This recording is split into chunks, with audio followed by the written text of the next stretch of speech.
మన ముకుంద జ్యువెలర్స్ వారి నూతన బ్రాంచ్ ఈ నెల 20న జూబ్లీ హిల్స్ లో ఘన ప్రారంభం. ఓపెనింగ్ సందర్భంగా అన్ని జ్యువెలరీపై ఉన్న VA మీద ఫ్లాట్ 10% తగ్గింపు, నో మేకింగ్ ఛార్జెస్. రాష్ట్ర వ్యాప్తంగా ఛత్రపతి శివాజీ 396వ జయంతి వేడుకలు ఘనంగా నిర్వహించారు. పలు ప్రాంతాల్లో శివాజీ విగ్రహాన్ని ప్రతిష్ఠించి కేక్ కట్ చేసి మిఠాయిలు పంపిణీ చేశారు.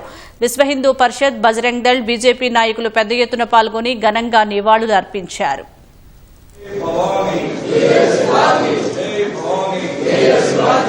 హైదరాబాద్లోని బీజేపీ రాష్ట్ర కార్యాలయంలో ఛత్రపతి శివాజీ చిత్రపటానికి ఆ పార్టీ అధ్యక్షుడు రామచంద్రరావు నివాళులర్పించారు. సికింద్రాబాద్ రామ్ గోపాల్పేట డివిజన్లోని జనరల్ బజార్లో శివాజీ జయంతి వేడుకలు వైభవంగా నిర్వహించారు. సనత్ నగర్ నియోజకవర్గ పరిధిలోని పలు ప్రాంతాల్లో ఎమ్మెల్యే తలసాని శ్రీనివాస్ యాదవ్ పాల్గొని శివాజీకి నివాళులర్పించారు.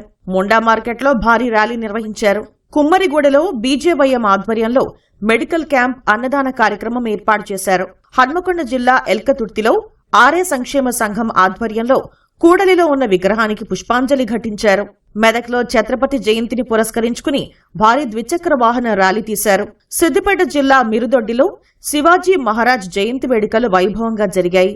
ధర్మారంలో ఛత్రపతి శివాజీ మహారాజ్ యూత్ అసోసియేషన్ ఆధ్వర్యంలో నిర్వహించిన భారీ ర్యాలీ ప్రత్యేక ఆకర్షణగా నిలిచింది.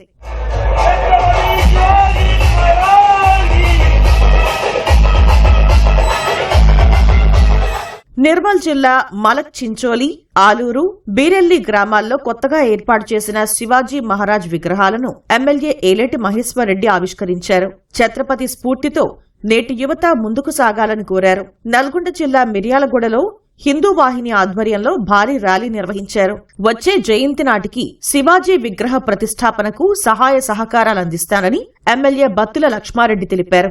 కామారెడ్డి జిల్లా జుక్కల్లో డీసీసీ అధ్యక్షుడు ఎమ్మెల్యే తోట లక్ష్మీకాంతరావు పాల్గొని చౌరస్తాలో ఛత్రపతి విగ్రహాన్ని ప్రతిష్ఠించేందుకు భూమి పూజ చేశారు. పెద్దపల్లి జిల్లా గోదావరి ఖనిలో ఆరెకుల సంక్షేమ సంఘం ఆధ్వర్యంలో వేడుకలు అంబరాన్నంటాయి.